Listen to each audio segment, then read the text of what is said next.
अपने बच्चों की रक्षा के लिए और उनके सुखद भविष्य की कामना से रखा जाने वाला जीवित पुत्री का यह जितिया व्रत बहुत ही विशेष होता है। इस दिन माताएं अपनी संतान की रक्षा और कुशलता के लिए निर्जला व्रत रखती है। ये व्रत बहुत ही कठिन होता है और इस व्रत के नियमों का पालन पूरे 3 दिन तक किया जाता है। तो आज के हमारे इस वीडियो में हम आपके लिए जीवित पुत्रिका व्रत की एक बहुत सुंदर कथा लेकर आए हैं। एक समय की बात है, किसी गांव में एक सेठ और सेठानी रहते थे। उनके यहाँ किसी चीज की कोई कमी नहीं थी, परंतु उन्हें एक बहुत बड़ा दुख था कि उनकी शादी के 10 साल बाद भी उन्हें कोई संतान नहीं हुई थी। इस बात से वह दोनों बहुत दुखी रहते थे। कई वैद्यों को दिखाने के बाद और इलाज कराने के बाद सेठानी को एक पुत्र प्राप्त हुआ, परंतु 1 महीने बाद उस बच्चे की मृत्यु हो गई। इस बात से सेठ और सेठानी और ज्यादा दुखी रहने लगे। पुत्र के शोक में सेठ जी ने अपना काम धंधा सब छोड़ दिया, जिससे धीरे धीरे उनकी धन संपत्ति भी समाप्त हो जाती है। वह दोनों हर समय संतान के वियोग में तड़पते रहते थे। समय के साथ उनके पास कुछ भी नहीं बचा। सेठ जी कमाई करने के लिए परदेश चले गए। देखते ही देखते दिन महीने में बदल गए और महीने सालों में बदल गए, परंतु सेठ जी वापस नहीं आए।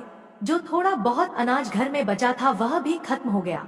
अब सेठानी भी घर से बाहर काम के लिए निकलती है और एक मैदान में मिट्टी खोदने का काम करने लगती है। जिस मैदान में सेठानी मिट्टी खोदती थी वहाँ बहुत सारे बच्चे खेलने आया करते थे। उन्हें देखकर सेठानी बहुत खुश होती और कुछ समय के लिए अपना दुख भूल जाती थी।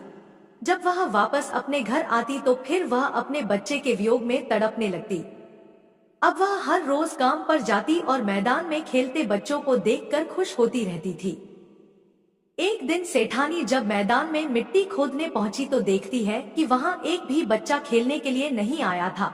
यह देख सेठानी को बहुत दुख होता है। उस दिन सेठानी मिट्टी का एक बहुत सुंदर बच्चे का पुतला बनाती है और शाम को काम खत्म कर उस पुतले को लेकर अपने घर आ जाती है। उस पुतले का नाम सेठानी श्यामू रख लेती है। अब सेठानी उस मिट्टी के पुतले में अपने बच्चे को देखने लगी और उसके साथ खुश रहने लगी। वह उसे खाना खिलाती, कपड़े पहनाती और उसके साथ खेला करती थी। जब भी वह काम पर जाती उस पुतले को अपने साथ कपड़े में लपेट कर ले जाया करती थी। ऐसे ही समय बीतता गया। एक दिन सेठानी उस पुतले को लेकर जा रही थी, तभी उसने देखा कि एक पेड़ के नीचे कुछ औरतें बैठी पूजा कर रही थी। सेठानी उनके पास गई और उनसे पूछने लगी, बहन, यह आप कौन सी पूजा कर रही हैं?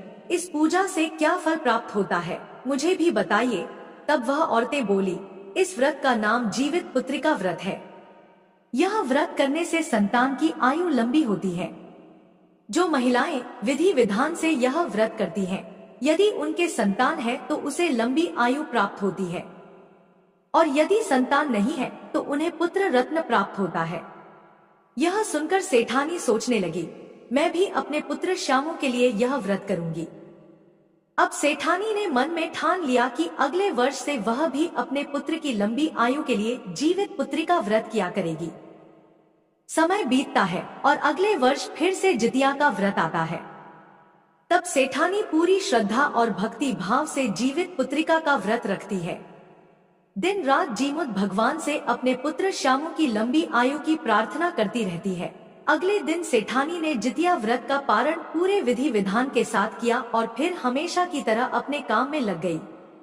एक दिन वह उस पुतले को लेकर काम पर गई तो उसे महसूस हुआ कि वह पुतला हिल रहा है, लेकिन उसने सोचा कि यह उसकी गलत फहमी है। उसने ध्यान नहीं दिया और अपने काम में लगी रही।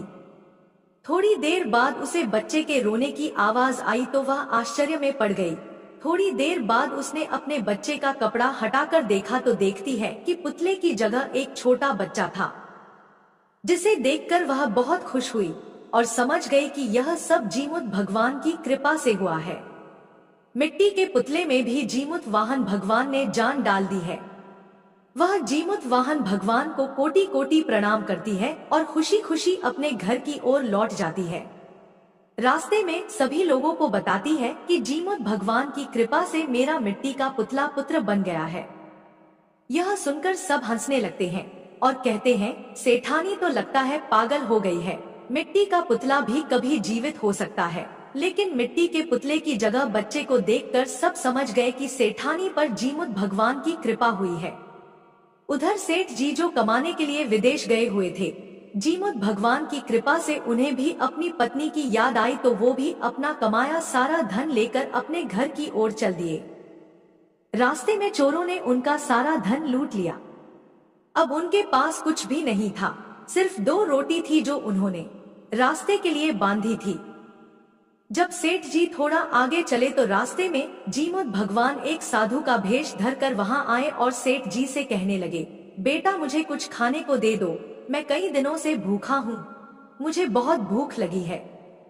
सेठ जी ने अपने पास रखी दोनों रोटियां उन साधु को दे दी। साधु ने एक रोटी ले ली और एक वापस बांधकर सेठ जी को दे दी और कहने लगे, यह बचा हुआ खाना तुम अपने साथ ले जाओ और अपने घर जाकर अपनी पत्नी के साथ मिलकर खाना। सेठ जी जब अपने घर आए तो देखते हैं कि उनकी पत्नी एक बच्चे को खिला रही है। बच्चे को देखकर सेठ जी बहुत नाराज हुए। तब सेठानी ने जीमुत भगवान की कृपा की सारी बात सेठ जी को बता दी। यह सुनकर सेठ जी बहुत खुश हुए। फिर सेठ जी ने रास्ते की सारी बात सेठानी को बता दी और कहने लगे, मुझे बहुत भूख लगी है, मेरी पोटली में एक रोटी बची है, वो मुझे ला दो, उसे खाकर मैं थोड़ा आराम कर लूंगा। सेठानी जाकर जैसे ही पोटली खोलती है तो देखती है कि पोटली में बहुत सारे हीरे मोती सोने चांदी जवाहरात आदि भरे हैं। यह देखकर वह चौंक जाती है और सेठ जी से जाकर कहती है, आप तो कह रहे थे कि आपका सारा धन चोरों ने लूट लिया, लेकिन आपकी पोटली में तो ढेर सारा धन भरा है। तब सेठ जी जाकर उस पोटली को खोलकर देखते हैं तो पोटली सोने चांदी हीरे मोती से भरी थी।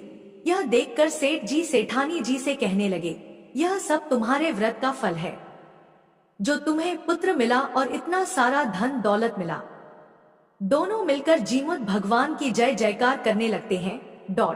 प्रिय भक्तगण, अगर आपने इस कथा को पूरा सुन लिया है तो वीडियो को लाइक करके कमेंट में जीमुत भगवान की जय अवश्य लिखें। धन्यवाद।